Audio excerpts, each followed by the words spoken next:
Hello everybody. So today I am going to show you how to make the Matchbox swap. And just so you know, this is take 2 of my video because I had some technical issues when putting my Matchbox together in the first one, and then I realized that when I recorded, it recorded the wrong way. So I'm starting all over again. So this is what we're going to do.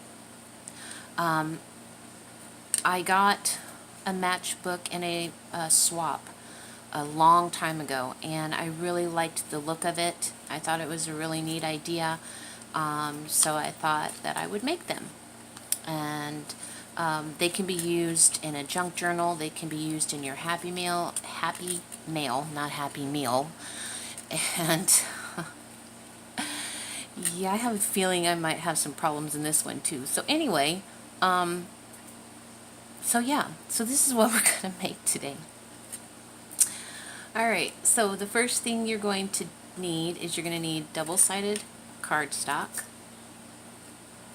And it's going to need to be, yeah, I'm so sorry. I've already thrown myself off.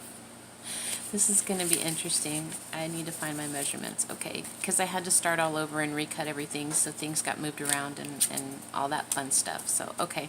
Alright, so it's going to be 2 inches wide by 4.5 inches long. And then you're going to score on the 1/2 inch, the 2.5, and the 2 5/8. And so that's what we're going to do. So, before you score,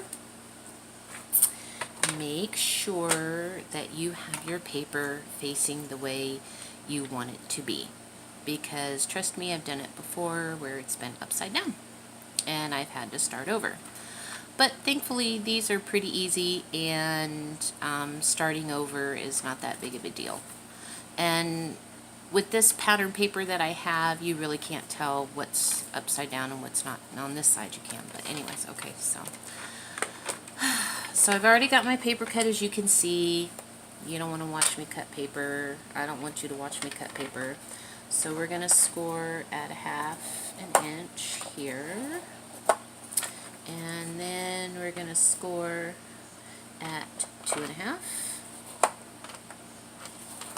and 2 5/8. Okay, so we got that all done. Put this away. Folder here, and then we're just going to fold.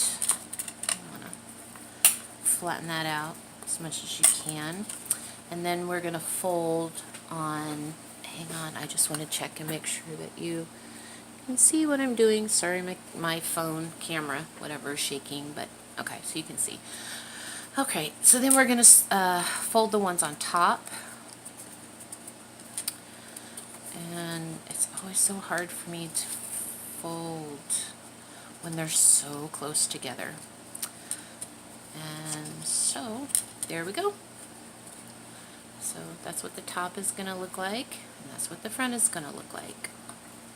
So the first thing I'm going to do before I do anything is, since I like to distress things, and anybody who's watched my videos knows that that's how I am, I like to distress. And normally I have all this done ahead of time, but I thought I would just take a little time today and show you the process of some of the things that I do. Okay, and then I'm going to distress my fold here and on both on the outside. Hope I'm still in frame. And then I'm going to do the inside too. And I'm sorry if the camera is shaking at all. I really need to get a new setup to where I'm not shaking the table as much. Okay, so we've done that. A little bit of a mess there. Let's clean it up. Okay. Alright, so now we're ready to put our paper in. And that's one thing I know that I forgot to mention in the swap description, is the size of paper I cut mine in 1 3/4 squares, and I found that that worked pretty well. I just lost my train of thought. I'm so sorry. I'm totally off my game today. Yeah, I don't know where I was going with that, but that's okay. So 1 3/4 inch squares. I'm using coffee dyed paper. If you don't have any coffee dyed paper, that's fine. Use what you have. You can use graph paper. You can use blank sheets of paper. You can use lined paper. Just don't use anything too heavy like cardstock or anything like that. I found that 7 to 10 pages, I know I mentioned that in the swap description, gives you the best width, the width that you're going to have. Because you don't want it too bulky, you don't want it too thin. Okay, so now we're going to staple these in. And this is where I made my first mistake in my last video, is with stapling, which you would think is such an easy thing to do, but nope, I not only messed it up once, I messed it up twice. So, try to get as close to the bottom as possible. And it's crooked, and I did it again. I can't believe I did it again. What? Oh, look, my son thinks I'm talking to him, and I'm actually talking to invisible people. Yeah, he thinks that's funny. But you know what? Hey, I think that's going to work, and that's fine. I'm not going to mess with it again, because that's the same thing I did before. Okay, it closes. That's good enough for me. Yeah, I'm leaving it right there. Okay, so we got our paper in. Hopefully you will have a much easier time of doing that than I did. Okay, you know, now that I think about it, it probably needs to be a little bit shorter than that 4.5, because you're going to have a problem with the staple. I just now thought about that. So I would probably tell you it's actually probably where I folded, where I put my score lines. Yeah, I bet that's where I put my score lines. You know, I measured everything out like 3 or 4 times, and I can't believe I've messed it up. I mean, it closes. It's good. You know what? Let's just leave it. It's okay. It looks good. I mean, it's the same. No, that's longer. Yeah, we may want to make that 4 1/4 inch long. Let me cut off it. Let me cut off 1/4 inch and see. Let me get off out of the way here. I don't know if you can see. That looks like about 1/4 inch. It's so hard because I don't measure a lot. I just kind of go off my eyes, which may be a problem. So look, now I'm having more issues in the second video than I did in the first one. Imagine that. Okay. There we go. Look, it worked. Okay. So I'm going to go in to the swap description, and I am going to change that. And I am going to give you the correct measurements. I mean, you know, if you've already made some, and you probably already noticed the mistake, and I am so sorry. It's been so long since I've made one of these, and I had the measurements down before, and I lost the measurements. So this is kind of a learn as you go kind of thing, because you can always just take off 1/4 inch and go from there. Okay, I'm really sorry about that, you guys. I really thought I had the measurements down right, but you know, we're not perfect, and we make mistakes, and now you've seen everybody has seen my big mistake. Okay, so this one I decided I'm going to keep a little bit more vintage. so to speak. So these are the things that I've chosen to add to this matchbook. I want to say matchbox, but it's not a matchbox, it's a matchbook. Okay, so the first thing I'm going to do is this. I know I told you in another video that I like to change the color of things. This was white lace, and I used my Distress ink and changed the color because I wanted it to go with the theme that I have going on here. So I'm just going to glue this down. Actually, excuse me, I'm going to take my Band-Aid off because I just can't work with that thing on. I cut myself earlier on another project and that I was working on, but that was a while ago, so I think I'm okay. So I'm just going to put my glue down here. And I'm just going to lay my lace down. It's just not a good day for videos, I guess. Just glue that down. There we go. Let's move it down just a little bit more. Straighten it out just a little bit more. And my glue doesn't even want to hold. It is just not a good day for me today. I don't think I should craft anymore today. My goodness, look, my glue is not catching. I don't want to use too much because I don't want it to come through. I mean, even though it does dry clear, but okay, there we go. I guess I didn't get enough glue on there. Okay. Alright. I'm gonna cut that off. Okay. So I've got my lace down. And then the next thing I'm going to do is I'm going to use, this is actually cheesecloth. And what I've done is, as you all are aware, cheesecloth is white. I mean, if they have it in different colors, I've never seen it. And I got this at Dollar Tree.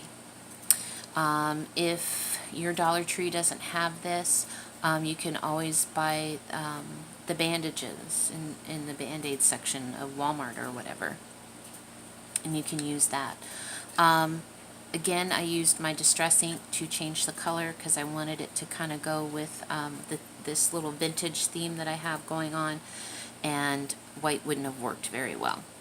So I'm going to go ahead and just put some glue down here. I really hope I'm in frame. I'm pretty sure I am. And I'm just going to lay that on top of there. Okay. Alright. And you can kind of pull it apart and mess with it and cut it and just, you know, kind of play with it and get it to where you like it. Okay. So I have this picture. I'm going to add the picture, and I'm going to, again, distress my sides of my paper. Give it a little bit more vintage feel, because this is black and white, so I want to give it a little bit more.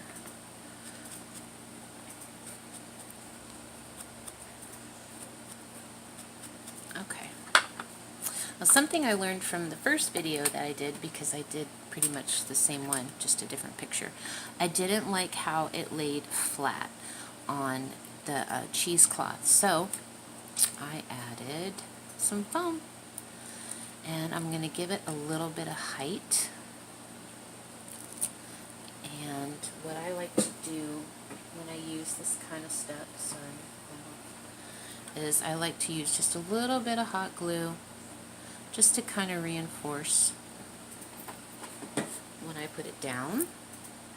So we're going to put that right there. Just press it down a little bit.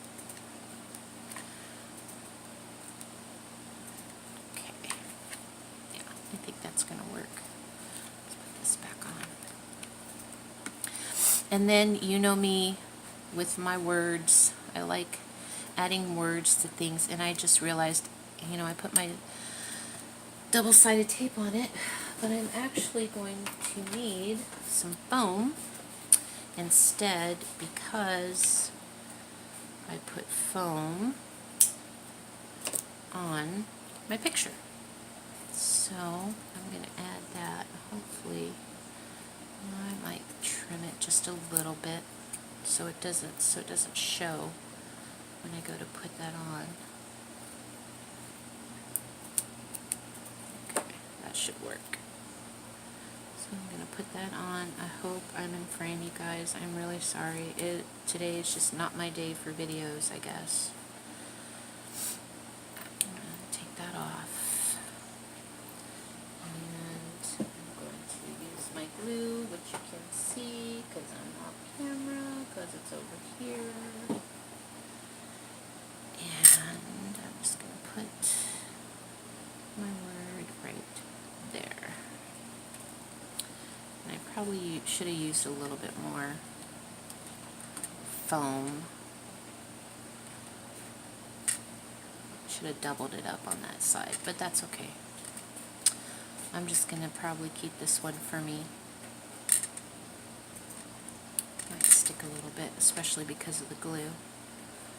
And that's okay. Alright. So if you wanted to, you could add some liquid pearls here or over here on the side. I'm not going to get my liquid pearls out because I haven't used it in a while and it's probably clogged up. Or you could use some little flat back pearls, jazz up the lace a little bit, or put something over here on the side. But there you go. It's all done. Okay, so here they both are. And I am going to fix the measurements. I am really sorry about that. I can't believe I did that, but the way this video is going, it doesn't surprise me that I put that in wrong.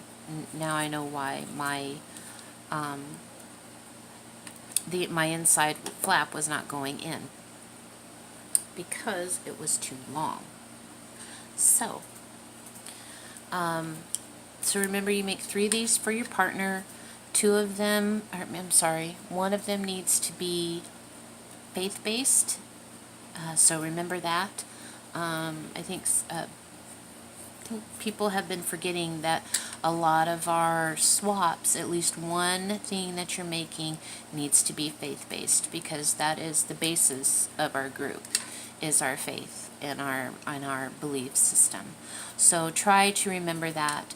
Also, I wanted to take a minute to talk to you about, had some people message me, you know, about when they're making a swap and they're looking at their partner's favorites, that, you know, that may not be their style, or that may, but, you know, they want to make something that the person is going to like.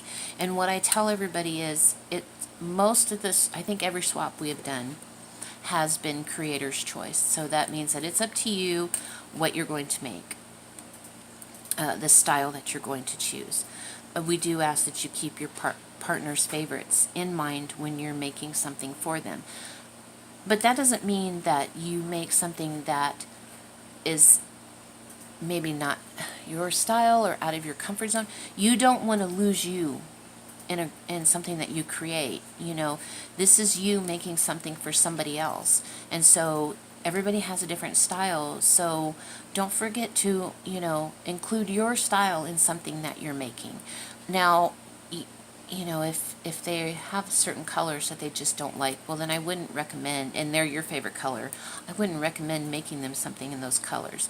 Or some people like steampunk, and some people do not like steampunk. So, you know, don't make